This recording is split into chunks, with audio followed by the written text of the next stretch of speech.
सबसे पहली बात आपने कही कि पति को परमेश्वर क्यों कहा गया। आप ये नहीं जानते कि बालकों को भी गोपाल जी कहा जाता है, लाली को भी किशोरी जी कहा जाता है। जब लाला को गोपाल जी मानने में हमको दिक्कत नहीं होती, लाली को किशोरी मानने में दिक्कत नहीं होती, पर पति को परमेश्वर मानने में इतनी दिक्कत क्यों? परमेश्वर इसलिए है कि उन्होंने आपका हाथ थामा है और जीवन भर आपकी रक्षा का उन्होंने दायित्व उठाया है। पति का मतलब, पति शब्द का अर्थ क्या होता है? रक्षक। जो रक्षा करे उसको पति कहते हैं। इसलिए ठाकुर जी को जगतपति कहा जाता है, मतलब जगत के रक्षक। इसलिए उनको परमेश्वर कहा जाता है क्योंकि हमारी रक्षा का दायित्व उन्होंने लिया है। कन्या एक रत्न है और पिता ने अपने उस रत्न को एक पुरुष को दान किया है कि अब इनकी रक्षा तुम करोगे। आपकी रक्षा का दायित्व उनका है, इसलिए परमेश्वर। दूसरी बात, अब आजकल तो लोग बाग भूल गए, लेकिन जनेऊ संस्कार होता है ना, तो जनेऊ संस्कार में विवाह से पहले 3 धागे पहनता है पुरुष और विवाह के बाद 3 धागे और पहनता है, तो 6 सूत्र का जनेऊ हो जाता है। 3 प्रकार के ऋण होते हैं हर मानव के ऊपर, देव ऋण, ऋषि ऋण और पितृ ऋण। बहुत सावधानी से सुनिए सब लोग, इधर देखिए। कौन बोल रहा है भाई यहां? इधर देखिए। देव ऋण, ऋषि ऋण और पितृ ऋण, 3 ऋण होते हैं।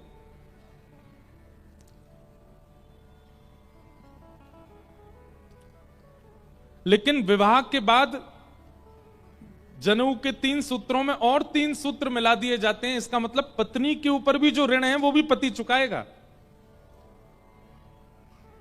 जब तक विवाह नहीं होता तब तक पुरुष अपने ऋणों से मुक्त होता है। जनेऊ धारण करता है तो उसके बाद जो भी पूजा करेगा, यज्ञ करेगा, अनुष्ठान करेगा, उससे उसके ऋण खत्म होते हैं। देवताओं का जो ऋण है, पितरों का जो ऋण है, ऋषियों का जो ऋण है, और विवाह के बाद वो 3 सूत्र और पत्नी की ओर से पहनता है और फिर वो जो कुछ भी करता है उसमें दोनों के ऋण खत्म होते हैं, उसके भी, उसकी पत्नी के भी। वो आपके ऋणों को भी चुकाएगा, वो आपकी रक्षा भी करेगा। इसलिए वो परमेश्वर स्वरूप है और उसको परमेश्वर मानना ही चाहिए। पर आपने यहां कहा कि अगर वो विपरीत अवस्था के हों तो फिर क्या किया जाए? प्रयास कीजिए कि आप अपने भजन से, अपने भाव से, अपने कर्तव्यों से उनको सुधार सको। कई बार ऐसा होता है बंधुओं कि बालक अच्छा नहीं होता हमारा, लेकिन माता पिता उसको त्याग नहीं देते। बहुत ध्यान से सुनिएगा। माता पिता क्या करते हैं? अथक प्रयास करते हैं, खूब प्रयास करते हैं कि कैसे भी करके ये हमारा बालक है, इसको हम शुद्ध करें, इसको हम सुधारें, इसको हम व्यवस्थित करें। और अधिकतर ऐसा होता है कि बालक सुधर जाते हैं, एक समय आने पर बालक व्यवस्थित हो जाते हैं, अपना जीवन जीने लगते हैं। ऐसे ही कई बार पति को पत्नी के प्रति, पत्नी को पति के प्रति विवाह के बाद कई सारे अवगुण दिखने लग जाते हैं। तो उन अवगुणों के प्रति आपको चिंता नहीं करनी चाहिए, बल्कि आपका दायित्व बनता है कि अब हम इसको सुधारें। लेकिन वो प्रयास करने पर भी न सुधरे, न व्यवस्थित हो, बिल्कुल ही राक्षस प्रवृत्ति का हो जाए, आपका मान सम्मान ना करे, आपके अस्तित्व का, आपकी पत्नी व्रत का पालन भी उसको स्वीकार ना हो, बहुत ही ज्यादा ही विषम स्थिति आ जाए, तो ऐसी स्थिति में त्याग ही उचित है। अब लेकिन देखो, त्याग भी 1-2 बात हमारी ध्यान से सुनिएगा। माता सती ने राम जी की परीक्षा ली। भगवान शिव सती को अपने साथ राम कथा सुनाने ले गए थे और काकभुसुंडी जी के द्वारा जब राम कथा सुनी, सब लोग इधर देखिए, ध्यान से सुनिए, फिर नहीं सुनते हैं तो फिर बाद में वही प्रश्न कर देते हैं जो हम बता चुके होते हैं, इसलिए ध्यान से सुनो। सती माता ने राम जी की कथा सुनी स्वयं महादेव के साथ, लेकिन थोड़ा प्रमाद किया कथा में। और प्रमाद क्या किया? व्यास के प्रति प्रमाद भाव रखा। उसकी वजह से सती ने कथा सुनने के बाद भी राम जी के रूप को पहचान नहीं पाई। और जब वन में राम जी को विचरण करते हुए देखा तो सती ने जाके उनकी परीक्षा ली। सबको कथा पता है, परीक्षा लेकर के लौट करके आई तो शंकर जी ने पूछा, कहां गई थी आप? तो आकर के कहा कि आपने तो दूर से प्रणाम किया था, मैं पास से प्रणाम करने गई थी। एक तो राम जी की परीक्षा ली, ऊपर से शंकर जी से आगे झूठ बोल दिया। अब कथा प्रसंग सबको पता है, विस्तृत है। तब शंकर जी ने क्या किया, जब सती के प्रति उनके मन में भाव आया कि अब ये मेरी गृहिणी योग्य नहीं है, तब शंकर जी ने क्या किया, तन से सती का त्याग नहीं किया। तन से तो रह रहे हैं साथ में, पर मन से सती का त्याग कर दिया। कई बार स्थिति ऐसी बन जाती है कि हमारे पति या हमारी पत्नी वो चाह करके भी नहीं सुधर रहे हैं, तो फिर हम क्या करें। अब उम्र इस स्थिति में आ चुकी है, बच्चे बड़े हो चुके हैं कि अब त्याग ऑप्शन नहीं है। तो ऐसी स्थिति में क्या करना है, निर्वहन करना है, संग रहना है, पर मन से त्याग देना है। लेकिन स्थिति बहुत ही ज्यादा भयावह हो जाए, बिल्कुल वैसी है, तो फिर त्याग ही उचित है। पर हमारा ऐसा मानना है कि पत्नी के पत्नित्व में यदि सामर्थ्य होगी तो पति को सुधार ही देंगे, पति के पतित्व में यदि सामर्थ्य होगी तो पत्नी को सुधार ही देंगे। कहीं ना कहीं दोष आप में भी है, कमी आप में, इसीलिए आप उनको सुधार नहीं पा रहे हैं, उनको व्यवस्थित कर नहीं पा रहे हैं। इसलिए परमेश्वर वाला आपका प्रश्न हमने बता दिया, दूसरी बात हमने बता दी। अब स्थिति डिसीजन आपको लेना है, हम केवल समाधान 3-4 बता देंगे, ऑप्शन 4 दे देंगे, चारों सही हैं, पर सबसे ज्यादा उचित कौन है, यह निर्णय आपको लेना है। किसी ने कहा नवयुवक को एकादशी करनी चाहिए, और एकादशी करने का फल क्या होता है। भैया देखो, सबसे पहली बात, फल की कामना से अगर एकादशी कर रहे हो तो बिल्कुल मत करो। फल की कामना से जो भी करना है वो देवताओं का यजन कीजिए। अगर श्री कृष्ण के संबंध की कोई बात करनी है तो फिर फल मत सोचिए उसमें, क्योंकि स्वयं श्री कृष्ण गीता में कहते हैं कर्म फल त्याग, फल की इच्छा से मेरा भजन मत करो। कृष्ण भक्ति का नियम है, कर्म हम करेंगे, फल उनके हाथ में, वो क्या देना चाहते हैं। बाकी के देवी देवताओं के समय में ऐसा रहता है कि आप कर्म करते हैं और फल की इच्छा रखते हैं। हमने दुर्गा मैया के ऊपर ये चढ़ाया, ऐसी ऐसी आराधना की, अब उसका फल दुर्गा मां हमको देंगी। फल की इच्छा से अन्य देवताओं का यजन होता है, श्री कृष्ण का नहीं। और दूसरा प्रश्न आपने कहा युवाओं को एकादशी करनी चाहिए, निश्चित करनी चाहिए, 100% करनी चाहिए। बल्कि वृद्धों को हो सके तो उद्यापन कर देना चाहिए, पर युवाओं को तो निश्चित करनी चाहिए।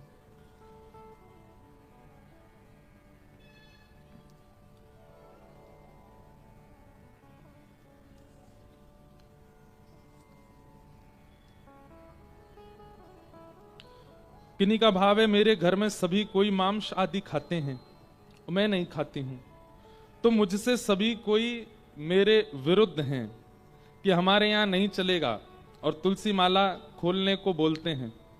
क्या गुरुजी मैं गलत कर रही हूं? और मेरे घर मांस बनता है, इसलिए मैं लड्डू गोपाल जी को भोग नहीं लगाती, दे सकती हूं। मुझे बहुत रोना आता है कि मैं उनकी सेवा नहीं कर सकती, तो क्योंकि प्रेमानंद महाराज जी ने बोला था कि जिस पात्र में मांस आदि बनाया गया है उस पात्र में आप भोग नहीं लगा सकते हैं। क्या करना चाहिए? ऐसे लोगों को प्रहलाद जी महाराज का स्मरण करना चाहिए, जिनके पिता भी राक्षस हैं, भाई बंधु भी राक्षस हैं, चाचा ताऊ सब राक्षस प्रवृत्ति के हैं, सब मांस आदि सब भक्षण करते हैं। पर प्रहलाद जी के चरित्र में कभी भी ऐसा नहीं आया कि प्रहलाद जी ने अपने परिवार में किसी को हीन भावना से देखा हो ना। वो उनका व्यवहार है, वो उनका व्यवचार है, वो उनके कर्म है, उनको करने दीजिए। प्रहलाद जी महाराज क्या करते हैं, अगर मांस परोस भी दिया जाता है तो प्रहलाद जी महाराज हाथ जोड़ करके बैठे रहते हैं। सब लोगों की पंगत जब हो जाती है तो उठ के चले जाते हैं, उसको पाते नहीं है, फल जाके पा लेते हैं। तो जीवित रहने के लिए तो पाना है, उतना पा लेते हैं, मांस आदि का सेवन नहीं करते।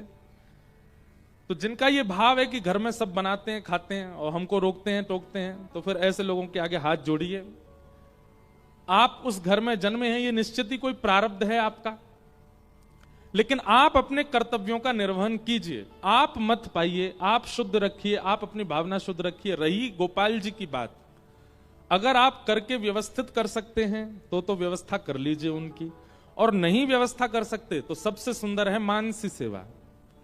अपने ठाकुर जी के सामने शुद्ध पात्र रख दो, भले ही उसमें सामग्री ना हो, और पात्र रख करके मानसी भाव से नेत्र बंद करके विश्वास पूर्वक सुंदर मन में ही सब्जी बनाइए, पात्र में पधरा दीजिए। मन में ही खीर बनाइए, पात्र में पधरा दीजिए। मन में ही रोटी चावल दाल सब बना करके पात्र में पधरा दीजिए, और पात्र को सुव्यवस्थित ढक करके ठाकुर जी से कह दीजिए, हे नाथ, ये मन में बनाई हुई सामग्री आप कृपा कर भोग लगाइए। देखिए, एक बात सुनिएगा, मानसी सेवा प्रत्यक्ष सेवा से ज्यादा श्रेष्ठ है। एक बार की बात है,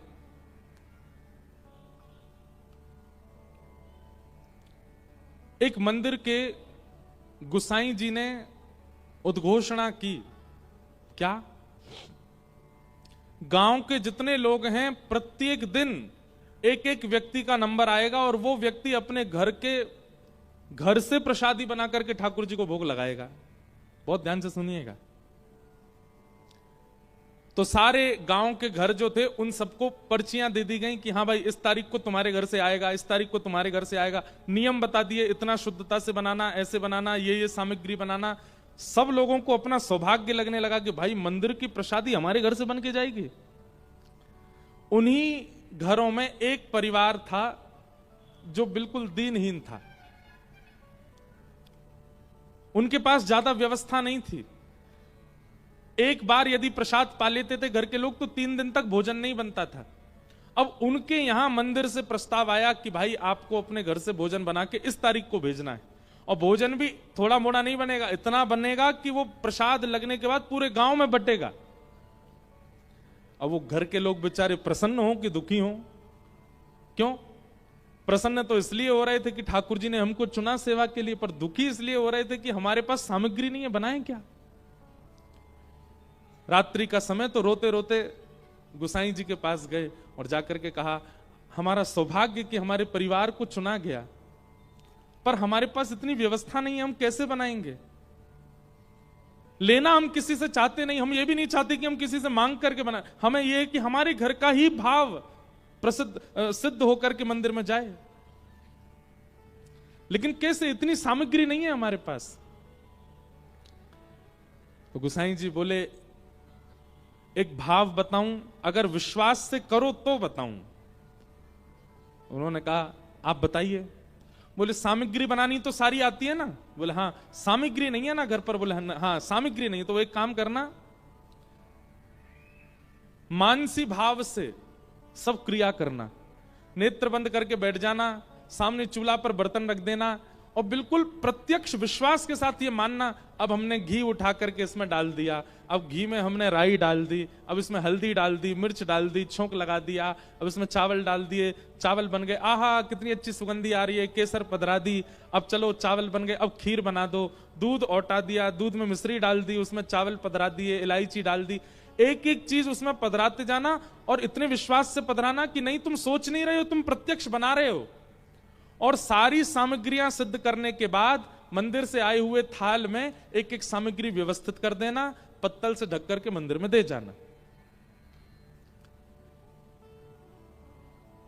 अब जिन परिवार को यह बात बताई गई वो लोग गए और जाकर के उन्होंने पूर्ण भाव से, बहुत ध्यानपूर्वक सुनिएगा, पूर्ण भाव से नेत्रबंद किया और मन में भाव रखा, हाँ ठाकुर जी आपके भोग के लिए सामग्री बन रही है, बढ़िया, हमने गोबर का चौका लगाया है, गोबर की सुगंधी आने लगी उनको, हमने चूल्हा चेता दिया, उसके ऊपर कढ़ाई रख दी, इसमें जल डाल दिया, चावल पका दिए, इधर सब्जी बन रही है, छोटी बिटिया आलू अमनिया कर रही है, यहाँ पर मिर्च काटी जा रही है, यहाँ से धनिया रखे जा रहे हैं, सब सामग्री बन रही है, ये सब्जी बन रही है, ये दूध घर की सामग्री बन रही है, ये रोटी बन रही है।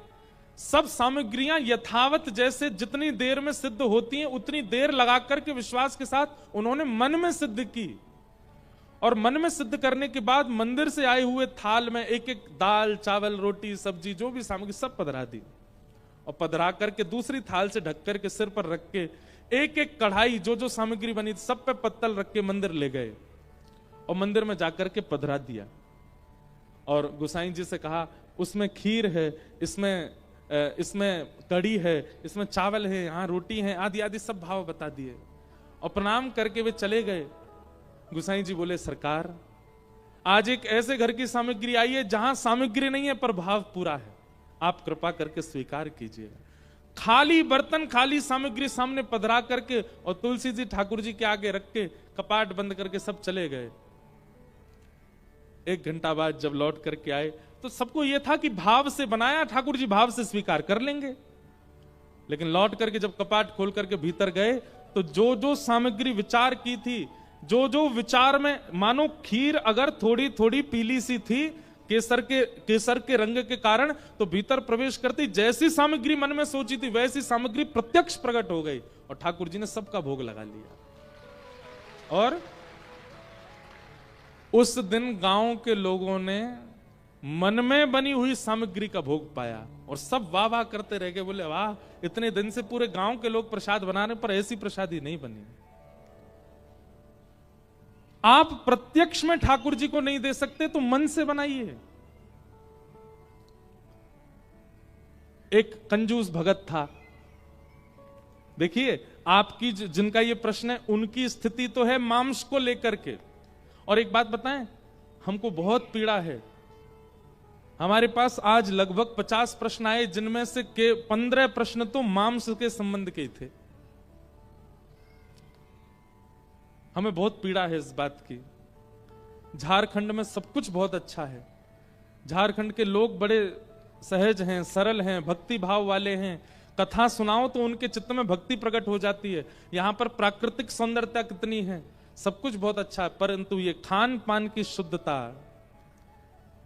केवल ये एक कारण बन जा रहा है जिसके कारण संतों का आगमन, जिसके कारण बड़े बड़े ऋषियों का आगमन, जिसके कारण आज के शंकराचार्य आदियों का आगमन कार्यक्रम हमारे हिसाब से झारखंड में विशेष रूप से इसलिए नहीं बन पा रहा क्योंकि यहां के लोगों में कहीं ना कहीं भोजन की शुद्धता नहीं है।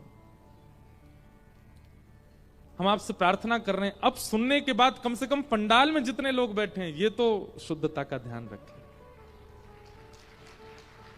सबको तो हम नहीं बदल सकते। और भैया देखो,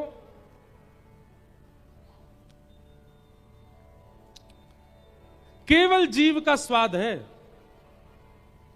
जीव के स्वाद के लिए एक पशु मारा जाता है। जीव से दूर जब तक वो पशु होता है तब तक स्वादिष्ट लगता है, लगता होगा, पता नहीं कैसा लगता हो, हमको तो बोलने में भी अजीब सा लग रहा है। हम चलो रसगुल्ला की बात करते हैं। हाँ, रसगुल्ला जब तक डिब्बा में है तब तक वो बढ़िया लगता है और जब तक जीव में आता है तब तक बढ़िया लगता है। जितनी देर जीव में उतनी देर ही उसका स्वाद होता है, डिब्बे में उसका स्वाद नहीं होता और जीव से नीचे जाने के बाद भी उसका स्वाद नहीं होता। केवल ये 1.5 इंच की जीव के लिए आप एक खानदान को खत्म कर देते हैं। किसी की माता जी को मार के पा गए, अब भाई जिसको भी पाया है वो किसी की मां तो है, किसी के पिताजी तो हैं, किसी का पुत्र तो है। कल परसों कोई बोल रहा था कि मैंने देखा एक वीडियो में कि कोई कह रहा था कि सफेद सफेद होता है ना गोल गोल, उसके लिए कह रहे थे, बोले ये मांस थोड़ी होता है, बोले ये तो अन्य अन्य प्रजाति की जो वो पक्षी होता है उसके पेट से निकलता है, और अगर इसको मांसाहार माना जा रहा है तो फिर गैया के दूध को भी मांस मानो। अरे भाई, आप कह रहे हैं कि जब तक वो फर्टिलाइज नहीं होगा तब तक उसमें बालक नहीं आता, उसके अलावा तो वो केवल मुर्गी के पेट से निकला हुआ एक सामग्री है, उसको पा सकते हैं, उसमें बालक नहीं होता। और उसका आप संबंध किससे कर रहे हैं? बोले गैया के दूध से। भाई, जिस सामग्री को आप पा रहे हैं वहीं से मुर्गी का बालक भी तो जन्म लेता, उसी चीज में ही जन्म लेता, बस वो बाकी के दिनों में नहीं लेता। प्रत्येक दिन ऐसा सुना है कि एक वो प्रकट होता है, हमको तो शब्द बोलने में भी अटपटा लगता है। हर दिन एक वो सफेद सफेद प्रकट होता है उनके गर्भ से, महीना में एक बार उसमें से बालक उत्पन्न होता है, ऐसा भाव है। बाकी के दिन बालक नहीं होता, वो केवल उनके पेट का ही मल मूत्र आदि होता होगा, उसको खा जाते हैं। और फिर उसका संबंध किससे रखा जा रहा है? वो गैया के दूध से। भाई, गैया का दूध जहां से आता वहां से बछड़ा नहीं आता। बछिया का जन्म, बछड़ा का जन्म वो गर्भ से होता है, और दूध जो है वो थन से प्रकट होता है। दूध का काम है, दूध का कार्य है, वो पीने के प्रयोग में ही आएगा, वो सेवन के प्रयोग में ही जाएगा, उससे बनने वाली वस्तुओं से मानव हित, मानव कल्याण आदि होगा, वो उसी के लिए ही है। पर इन जीवों का, इनका उपयोग मारने के लिए नहीं है, खाने के लिए नहीं है, वो प्राण युक्त हैं, उनको मत मारिए, मत खाइए। हमें तो बहुत सारी कथाएं सुनने को मिली हैं यहां आकर के। एक दिन मैंने पूछा, मैंने कि झारखंड में हर घर के बाहर एक बकरी बकरा जरूर मिलते हैं, इसके पीछे क्या कारण है? बोले महाराज जी ये गिफ्ट है, शादियों में दिया जाता है, और फिर जिसको दिया गया वो कहता अच्छा तुमने ऐसा वाला बकरा दिया, हम तुम्हारे यहां वैसा वाला और देंगे। कहीं कहीं होता होगा ये नियम, सब जगह तो नहीं है। हम पूरे, आप सबको नहीं कह रहे हैं, हम पूरे भारत, पूरे विश्व में जहां कहीं भी मांस भक्षण होता है हम सबको कह रहे हैं, ये उचित नहीं है, इसका विरोध होना चाहिए। तो जिस प्रकार मन में बनी हुई मानसी सब्जियों को ठाकुर जी स्वीकार कर लेते हैं, आपके घर की अगर बर्तन और रसोई शुद्ध नहीं है तो आप भी मानसी सेवा करो, लेकिन हां इतने विश्वास से कीजिएगा, आपको एक दिन अनुभव होगा, आप रखेंगे खाली पात्र, लेकिन लौट करके जब आके पात्र उठाओगे तो उसमें सामग्री अपने आप होगी, कभी ना कभी तो ऐसा अनुभव होगा। इसलिए मानसी सेवा कीजिए।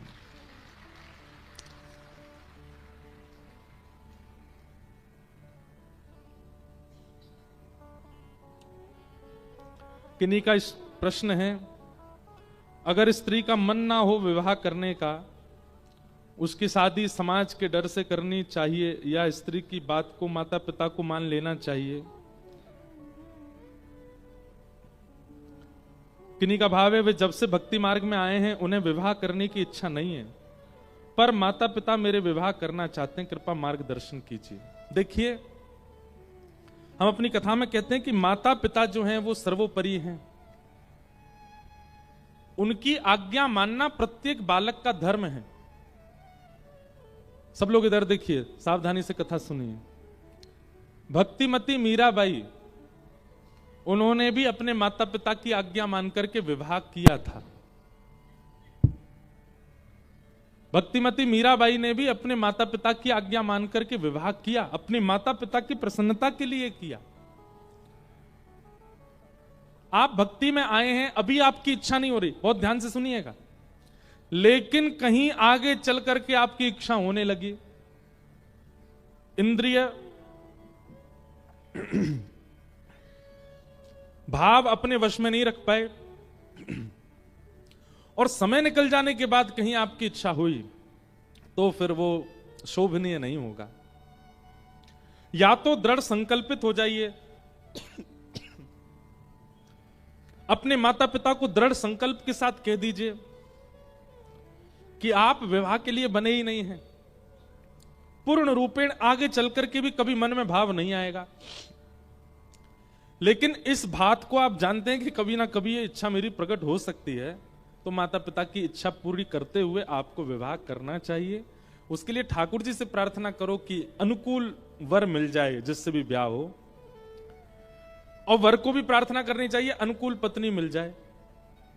और हम तो एक बात कहते हैं कि अनुकूल पति मिले भगवान की कृपा, और प्रतिकूल मिले तो डबल कृपा, और ज्यादा ही कृपा है ठाकुर जी की। आप कहोगे क्यों? अनुकूल मिलेगा, आप प्रसन्न रहोगे, तो आपके मन का जो थोड़ा बहुत स्नेह भाव है वो उसके प्रति रहेगा। लेकिन अगर प्रतिकूल मिला तो थोड़ा बहुत स्नेह भाव भी जो उसके प्रति होना चाहिए वो भी ठाकुर जी के प्रति समर्पित हो जाएगा, पूर्ण रूप में ठाकुर जी के रहोगे। इसलिए माता पिता की बात को आपको मानना चाहिए। फिर आपने दूसरी बात कही है कि मैं ये प्रश्न इसलिए पूछ रही हूं महाराज जी, मुझे डर है कि मैंने अपराध तो नहीं किया। मेरी कॉलेज की एक मित्र, उसने आत्मदाह कर लिया था, उसके मृत शरीर पर तुलसी की माला पहना दी थी। महाराज जी मुझसे कोई अपराध तो नहीं हुआ ना? नहीं, बिल्कुल ऐसी कोई बात नहीं है, बल्कि हमारे यहां तो नियम है कि जब किसी का देह भगवत धाम गमन करता है तो तुलसी दल मुख में पधराया जाता है। अगर आपने उनके कंठ में ये धारण करवाया है तो इसमें कोई अपराध की बात नहीं है, ये तो अच्छा है। बल्कि उनको हमारे यहाँ तो ब्रज रज लगाई जाती है, तिलक लगाया जाता है, ठाकुर जी के सुंदर अभिषेक का जल मुख में डाला जाता है, तुलसी दल पधराया जाता है, उसके बाद ही संस्कार आदि होते हैं। इसलिए आप बिल्कुल भी इस बारे में विचार ना करें, ये अच्छा है। सब समाधान हमने दिए हैं, लेकिन एक बात हम फिर कह दें, निर्णय आपका है। हम आपको सतर्क कर सकते हैं, अपने मनोभाव और गुरु आज्ञा से जो भाव लगेगा वो बता सकते हैं। निर्णय आपको लेना है कि आपको क्या करना, उचित और अनुचित, ये दोनों बात हम बता देंगे। तो इस प्रकार कुछ प्रश्न हैं। अब प्रश्न तो बहुत सारे हैं, अब पता नहीं सब मिक्स हो गए हैं।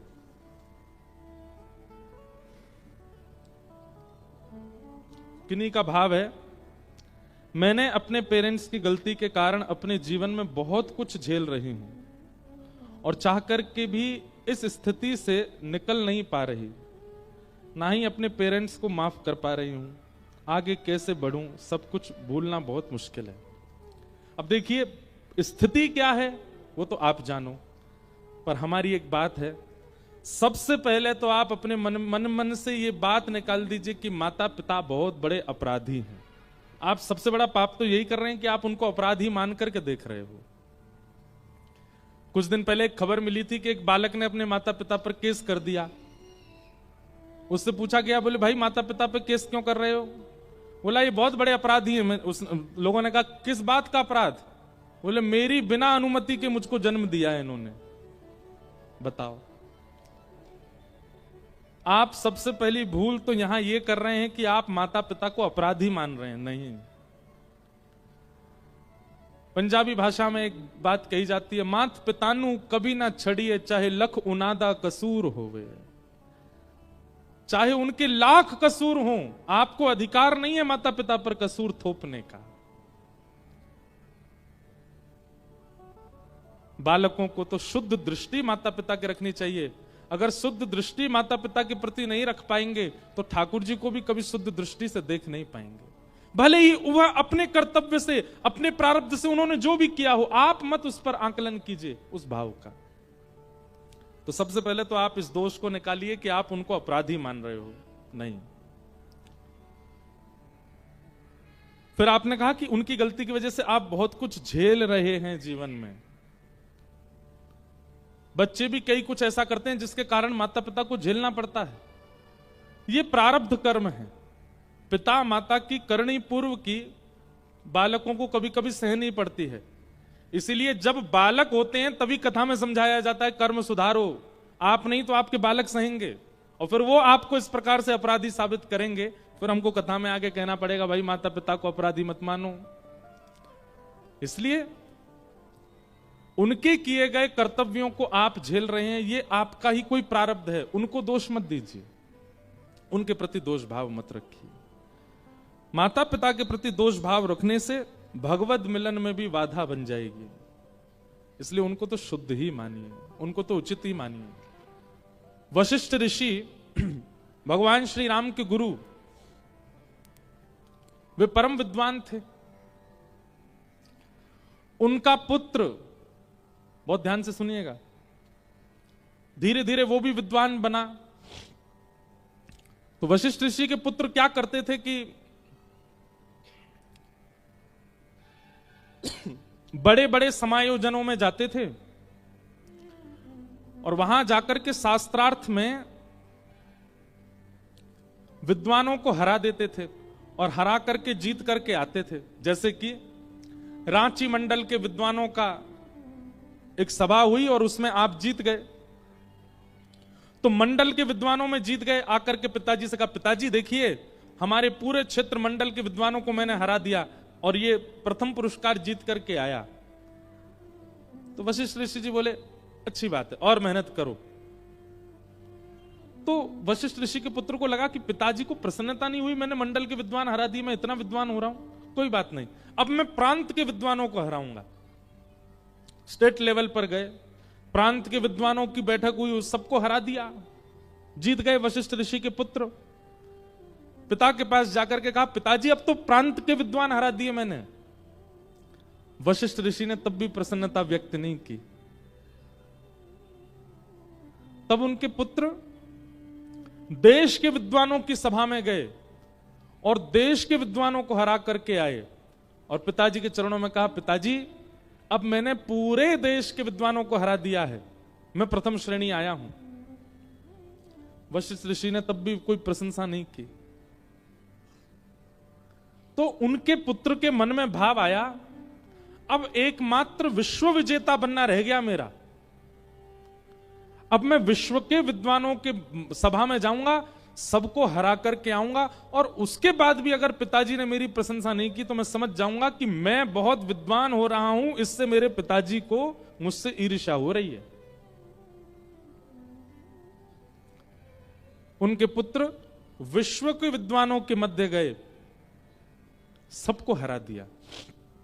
हरा करके अपना प्रथम पुरस्कार लेकर के पिताजी के पास गए। पिताजी, मंडल के विद्वान, क्षेत्र के विद्वान, प्रांत के विद्वान, देश के विद्वान और अब विश्व के विद्वानों को हरा दिया मैंने। अब आपके पुत्र से बड़ा विद्वान है नहीं इस देश में, इस पूरे ब्रह्मांड में कोई। ये मेरा प्रथम पुरस्कार। वशिष्ठ ऋषि ने उस पर भी कोई ज्यादा विशेष प्रसन्नता व्यक्त नहीं की। उनके पुत्र को लगा, पिताजी को जलन हो रही है कि मैं इनसे अच्छा बन रहा हूं। और उनका पुत्र गया और जाकर के पता नहीं क्या गलत गलत सोचने लगा। उसके मन में आया कि ये पिता है मेरे, इनको मेरी उज्जवलता अच्छी नहीं लग रही है, बहुत हो गया। इनकी प्रसन्नता के लिए मैंने कितना परिश्रम किया, सबको हरा दिया, कहां कहां जाकर के मैंने शास्त्रार्थ नहीं किया, लेकिन ये प्रसन्न नहीं हो रहे हैं। कहीं ऐसा तो नहीं कि कहीं मैं और ज्यादा विद्वान हो गया तो कभी ये मुझे विष पिला दें या विष खिला दें, मेरे प्राण चले गए तो मेरी मां की रक्षा कौन करेगा, ऐसे ऐसी भावना सोचने लगे।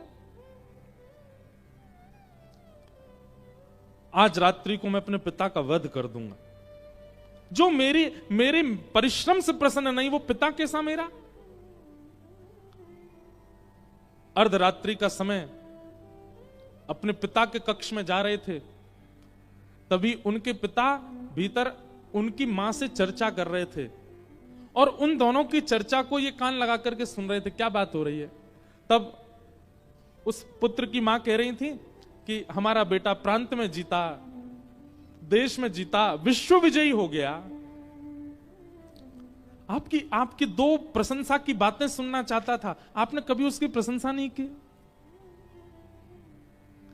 तो वशिष्ठ ऋषि के नेत्र सजल हो गए और बोले, देवी, जिस समय वो क्षेत्र के विद्वानों को हरा करके आया था, प्रसन्नता तो मुझे उसी समय इतनी हो रही थी कि उसको गोद में बिठा लूं, लेकिन मैंने सोचा कि अगर मैंने क्षेत्र के विद्वानों को हराने पर ही प्रसन्नता व्यक्त कर दी, अगर उसी दिन उसकी प्रशंसा कर दी होती तो आज वो विश्व गुरु नहीं बन पाता, आज वो विश्व विजेता नहीं बन पाता।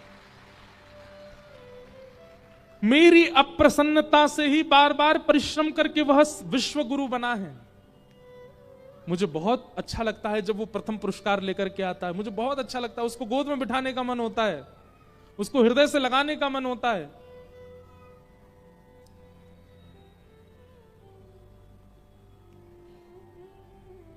बालकों को कभी दिखना चाहिए कि जिस समय उनका जन्म हो रहा था उनके माता पिता की स्थिति क्या थी। उनकी मां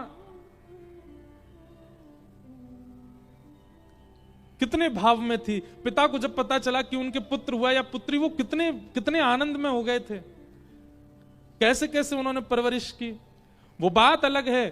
कई बार बंधुओं ऐसा होता है कि दुर्भक्षी लोग जो होते हैं ना, देखिए इसीलिए मांस के लिए मना करते हैं, कहीं ना कहीं दुर्भक्षी लोग वो आगे चल करके उनकी क्रिया ऐसी हो जाती है कि उनके बालकों को ही घृणा होने लगती है।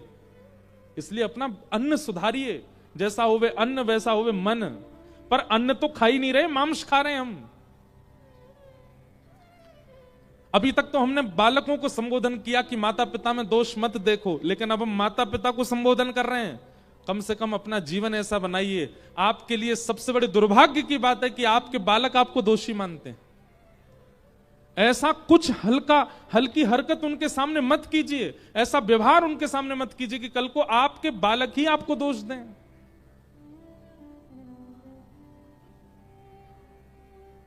और विशेष रूप से देखिए, ये तब होता है जब मां को पिता के द्वारा प्रताड़ना सहनी पड़ती है ना, तब बालकों का सम्मान घट जाता है पिता के लिए।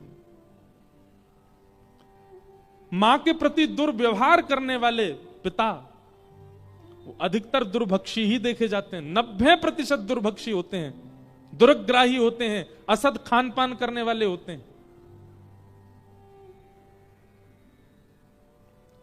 बालकों को बड़ों में दोष नहीं देखना चाहिए, यह बालकों के लिए सीख है। और बड़ों को ऐसा कुछ नहीं करना चाहिए जिससे बालक उनके प्रति दोष भाव रखें।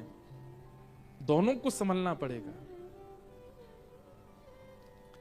जो माता पिता बालकों की नजरों में ही गिर जाते हैं अपने कर्मों की वजह से, या अपने खान पान और अपने लड़ाई झगड़े और अपने अपवाद विवादों की वजह से,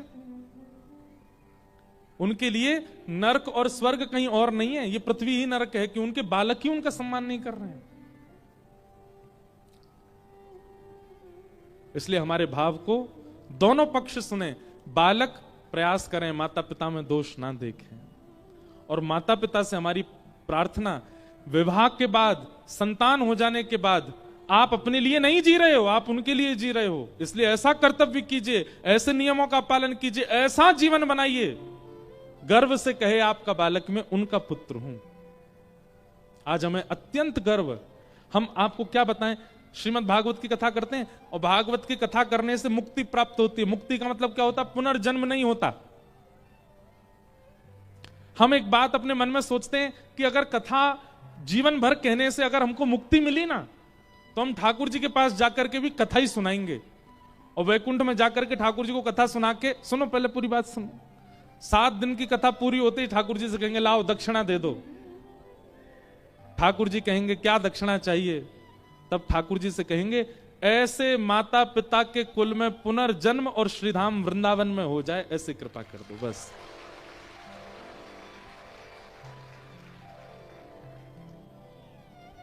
हम शान से कह सकते हैं, हम गौरव से कह सकते हैं, हम पूरी दुनिया में डिंडोरा पीट के कह सकते हैं कि हम ऐसे पिता के पुत्र हैं जिनकी कृपा से आज कितने सारे बालकों को हम भक्ति पथ स्वयं भी चल रहे हैं, उनका हाथ भी पकड़ के ले चल रहे हैं। हमारे पिताजी की कृपा से, हमारी माता जी की कृपा से आज हम आप सबके सामने बैठ करके भागवत जैसे ग्रंथ पर कुछ कहने का प्रयास कर पा रहे हैं। बालकों को निश्चित चाहिए माता पिता के प्रति दोष बुद्धि ना रखे, पर माता पिता को भी चाहिए इतनी हल्की हरकतें ना किया करें कि बालकों की नजरों से ही गिर जाएं।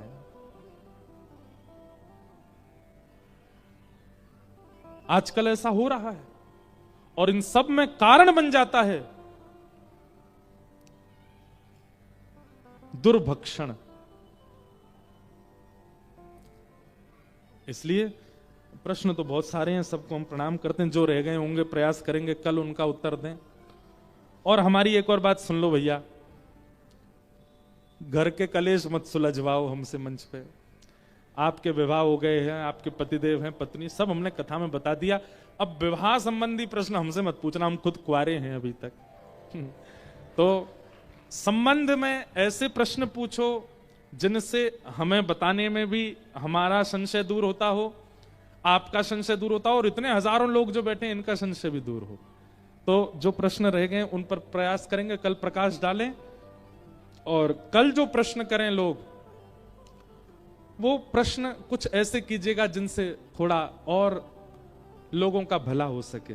बोलो वृंदावन बिहारी लाल की जय। आइए आज की कथा में प्रवेश करें और कथा बहुत ध्यान से सुना कीजिए। हमको बहुत कभी कभी गुस्सा आता है, कब? जब ऐसा प्रश्न देखने को मिलता है जो हम पहले बता चुके हैं जिसका उत्तर, तब हमको लगता है सुनते नहीं है ध्यान से कथा। कभी कभी हमको लगता है इनका नाम नंबर मिले तो इनको फोन करके डांटे, हैं भाई तुम परसों कथा नहीं सुन रहे थे, हमने बताया तो था, फिर भी पूछ रहे हो हमसे। तो इसलिए बहुत सावधानी से कथा सुना कीजिए। आपका बगल वाला हिलता है, आपका मन पहले मचल जाता है। बहुत ध्यान से सुना कीजिए कथा।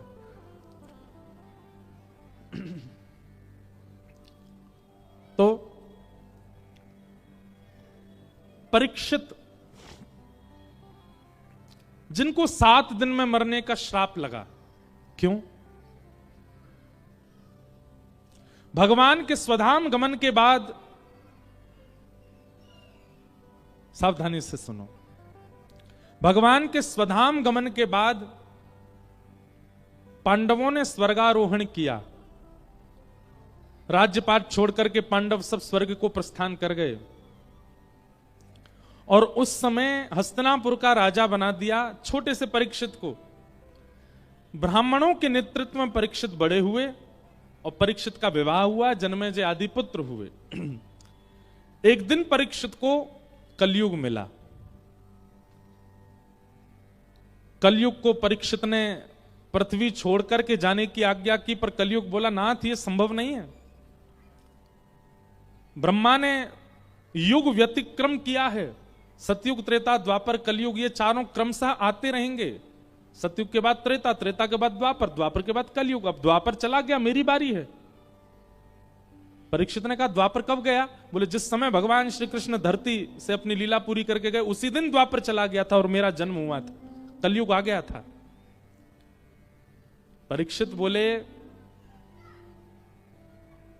हम तुमको रहने तो नहीं दे सकते पृथ्वी पर। तब कलयुग ने कहा आप एक काम कीजिए, कुछ स्थान दे दीजिए, मैं वहीं रहूंगा। बहुत बड़े आश्चर्य की बात है और बहुत बड़ी विडंबना की बात है कि कलयुग इतने विकसित ब्रह्मांड में केवल 5 स्थानों पर रहता है। कितने स्थानों पर? 5।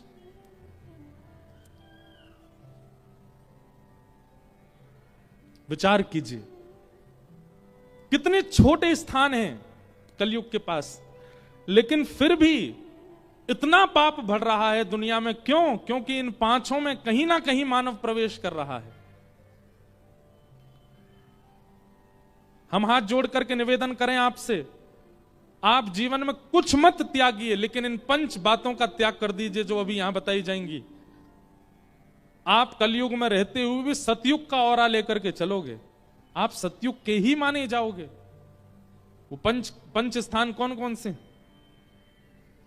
द्यूतम पानम स्त्रियः सूना यत्रा धर्मश्चतुर्विधः पुनश्च याचमानाय जात रूप मदात् प्रभु।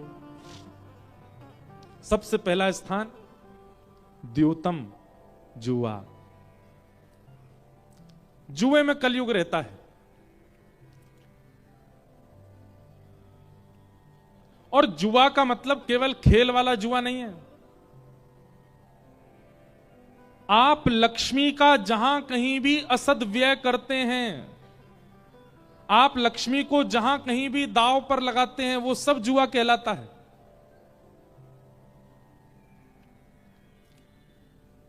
बता आज बारिश होगी कि नहीं होगी?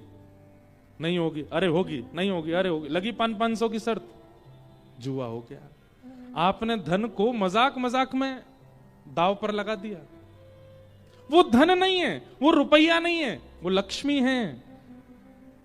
आप लक्ष्मी की गरिमा नहीं देखोगे, कहीं भी देने को तत्पर हो जाओगे, उसका पाप लगेगा आपको।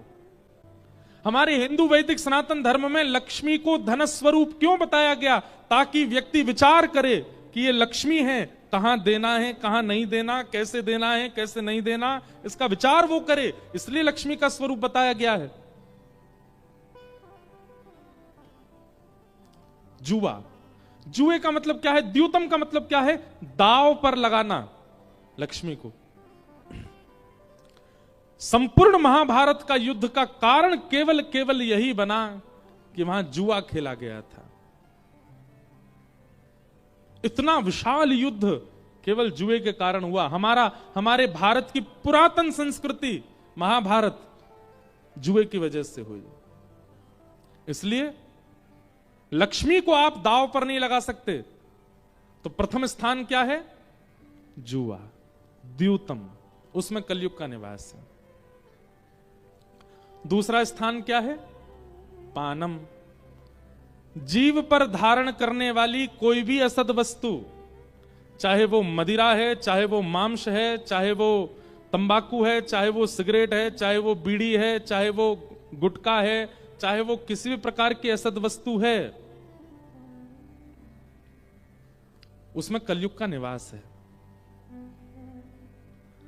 आप अगर मदिरा पान करते हैं, आप मांस भक्षण करते हैं, आप ऐसी कोई भी चीज खाते हैं जिससे आपकी बुद्धि अनकॉन्शियस होती है,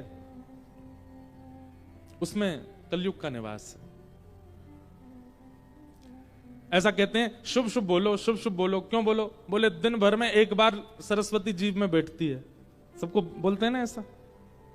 कोई व्यक्ति अगर कह दे अरे भैया कहीं हम वहां जा रहे हैं, मां हमारे साथ ऐसा ना, अरे ऐसा मत बोलो। कहते हैं कि दिन में एक बार लक्ष्मी बैठती, सरस्वती बैठती है जीभ पर। मतलब ये बात हम जानते हैं कि सरस्वती जीभ पर बैठती है। जिस स्थान पर सरस्वती बैठती है, आप उसको अपवित्र कैसे कर सकते हो? उसको आप अशुद्ध कैसे कर सकते हो? केवल मदिरा पीने वाले और मांस भक्षण करने वाले पापी नहीं है। ध्यान से सब लोग इधर देख के सुनिए। तंबाकू खाने वाले भी एक प्रकार से पापी हैं, उनको भी पाप लगता है। आप कहोगे महाराज जी उसमें क्या पाप है? वो सुपारी तो है, वो मसाला ही तो है। सुपारी में दोष नहीं है, पर उसमें मिला हुआ जो तंबाकू है, वो जो हरी पत्ती उसमें मिलाई गई है, उसमें दोष है। हमारे शास्त्रों में तो ऐसा भी कहा गया कि तंबाकू का जो सृजन हुआ है वो तामसी, अब बहुत बड़ी कथा है, वो तो नहीं सुनाऊंगा मैं। तंबाकू बना कैसे? झारखंड में तंबाकू की खेती होती है। यहां पे खेत होते हैं कि नहीं? नहीं होती। आपने देखी है कभी तंबाकू की खेती? क्या फायदा? देखना भी क्यों है? पर एक बात बताएं, तंबाकू का खेत लगता बहुत अच्छा है, हरा भरा, बिल्कुल घना हरा भरा रहता है, बहुत अच्छा लगता है देखने में।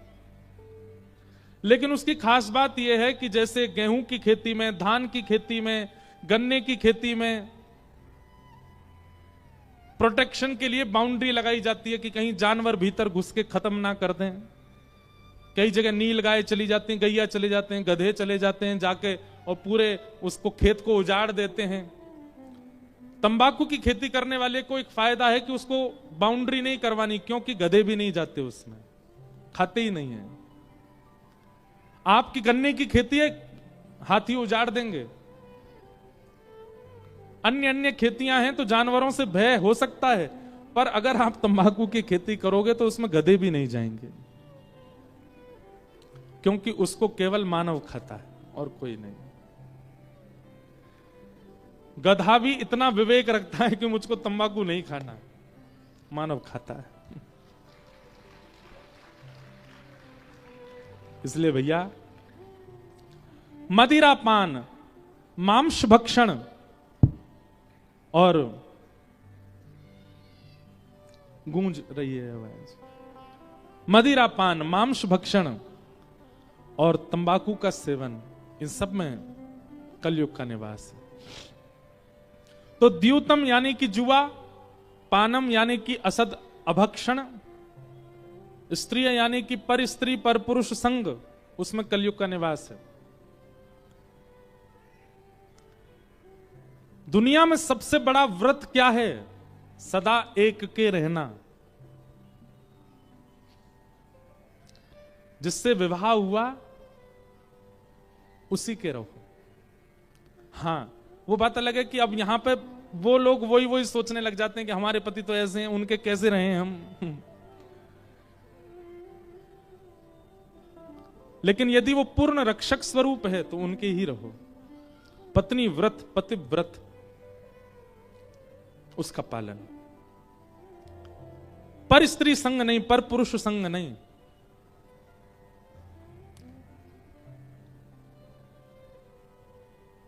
एक बार एक कन्या के, एक बहुत बड़े सिद्ध महापुरुष ने, कन्या ने उनको प्रणाम किया। तो कन्या नहीं थी, विवाहिता थी। उन्होंने प्रणाम किया तो महापुरुष बोले, बिटिया बताओ क्या वरदान चाहिए? बोले बस एक वरदान दे दीजिए कि हमारे पतिदेव जो है वो सदा आनंद में रहें, प्रसन्न रहें, उनको कोई दिक्कत ना हो। तो सिद्ध महापुरुष ने नेत्र बंद करके देखा और तुरंत कहा, बिटिया तुम्हारे पुत्र तो, तुम्हारे पतिदेव तो कल का सूर्योदय देख ही नहीं पाएंगे, आज रात्रि ही उनकी मृत्यु निश्चित है।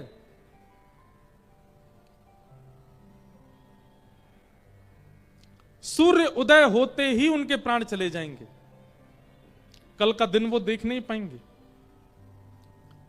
उस पतिव्रता नारी ने उसी समय ध्यान लगाया और ध्यान में बैठ गई सूर्य नारायण भगवान के, और सूर्य नारायण भगवान से कहती है कि मेरा विवाह जब से हुआ है तब से लेकर के आज तक यदि मैंने अपने पतिव्रत का पालन किया हो, मैंने अन्य किसी पुरुष को कुदृष्टि से ना देखा हो, सर्वस्व अपने पति को माना हो, तो आप कल उदय नहीं होंगे।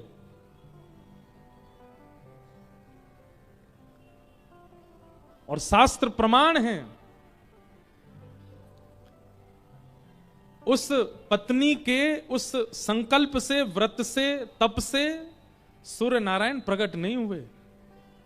7 दिनों तक अंधेरा ही रहा पृथ्वी पर।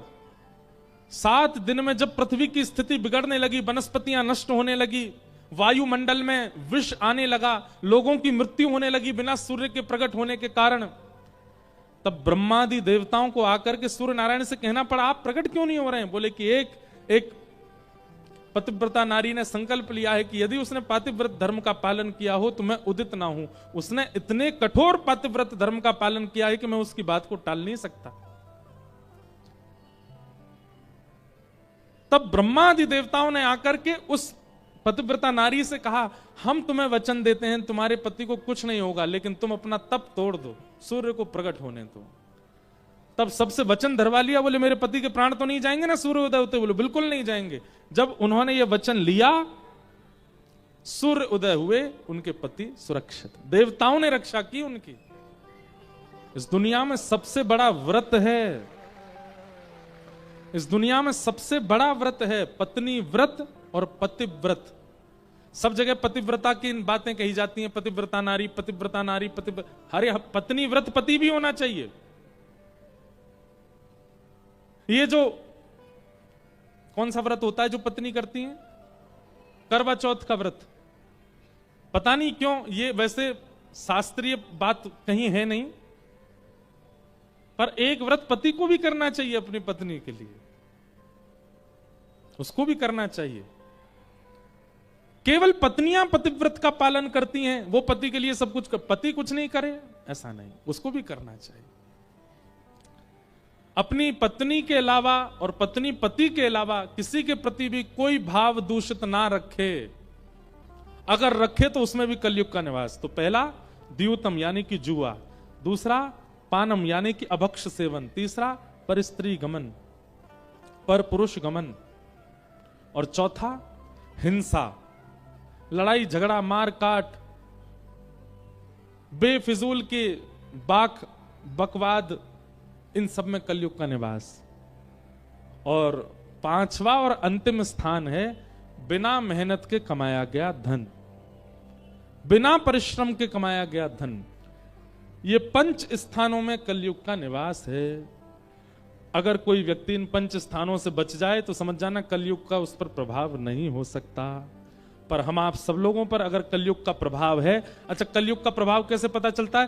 क्रोध अति में आना कलयुग का प्रभाव, काम का अति होना कलयुग का प्रभाव, लोभ का अति होना, काम क्रोध लोभ मोह ईर्ष्या द्वेष अभिनिवेश अहंता ममता चिंता, ये सब यदि अति में होने लग जाते हैं तो इसका मतलब है आप कलयुग के ग्रास बन चुके हो। आज कोई आकर के सुबह हमसे बोला हमको बहुत क्रोध आता है। आप यदि इस बात को मानते हैं कि आपको बहुत क्रोध आता है तो इसका मतलब यह कि इन 5 में से कहीं आपने अपना पैर डाल रखा है, कलयुग तभी आप पर हावी हो रहा है। इसलिए अति में यदि कुछ भी है, क्रोध हो लोभ हो ईर्ष्या हो, कुछ भी अति में है, इसका मतलब है आपके ऊपर कलयुग का प्रभाव।